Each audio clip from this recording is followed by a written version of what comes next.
I did all the cleaning last week. Now it is your turn. I did the cooking.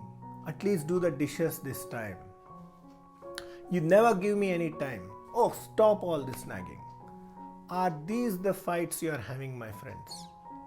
And what are you doing about it? Are you thinking that by developing the same wavelength, all these differences will go away? Are you convincing yourself that you are made for each other and you will work as a team and all differences will go away? Are these things working? Would you like to know the message from Bhagavad Gita so that you can have a fulfilling married life? If so, do stay tuned till the end of this video. But before that, here's a short story from Prabhupada, the founder of ISKCON, which will help illustrate this point. Once the two hands got into a fight. The right hand said, I am more important. The left hand said, no, I am equally important. And then they agreed, yes, we are a team. We are made for each other. Let's work together as a team. And they also decided that the stomach was the culprit. The stomach was not doing any work, but it was just consuming stuff. And so they decided that we are not going to pass on any food to the stomach. Here's a barfi, here's a peda. We will hold it. Since we are made for each other, I will give you the peda and I will take the barfi from you. And we'll be happily staying ever after. Do you think this worked?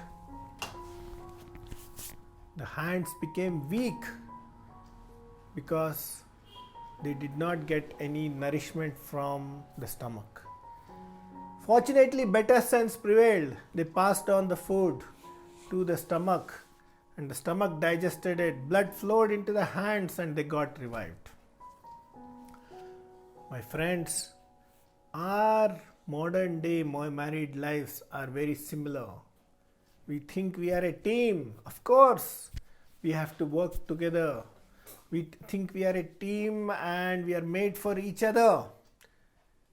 But just like the hands which forgot that the stomach is the one which is giving them nourishment, we have forgotten that it is God which is nourishing our married life. The job of the hands is to actually serve the stomach.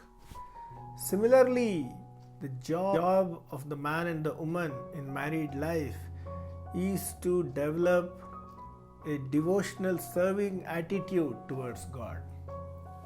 In fact, in Hinduism, in Sanatan Dharma, married life is called Grihastha-ashrama. Ashrama means a place with divinity, with spiritual vibes. It has been exemplified by the lives of great kings who were Raja Rishis. It's been exemplified by the lives of great saints who were married but who always kept God consciousness as their focus. When we have this attitude of developing devotion as the main goal of our married life, then automatically our attitude changes. Cleaning does not seem as a chore. You feel this is not my house, it is a temple. Let me actually clean this property of Krishna. Cooking does not seem as a chore. You feel, oh, Krishna, the owner of the house, is actually in the form of deity in my house. Let us prepare some nice foodstuff to offer to him and have it as his prasad. When we have this attitude of doing everything for God, our work gets transformed into Karma Yoga. Krishna is telling in Bhagavad Gita 9 chapter 27th verse, Yad karoshi yad asnasi yad juhosi dadasi yad tapasyasi kaunteya tad kurushva madarpanam. O son of Kunti, all that you do, all that you eat, all that you offer and give away, as well as all austerities that you perform, should be done as an offering unto me. So, my friends, just as the stomach is the glue for both the hands, God realization, God consciousness, our spirituality is the glue for a happy married life. The Bhagavad Gita has many such practical tips that we can apply in our lives to make our lives fulfilling.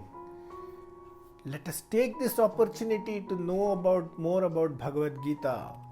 Take one if you do not have one already, or actually gift or sponsor it to someone your near and dear ones. Our goal is to protect this knowledge not by locking it up, but by widely circulating it. Come be part of this mission. Details are in the link below. Hare Krishna.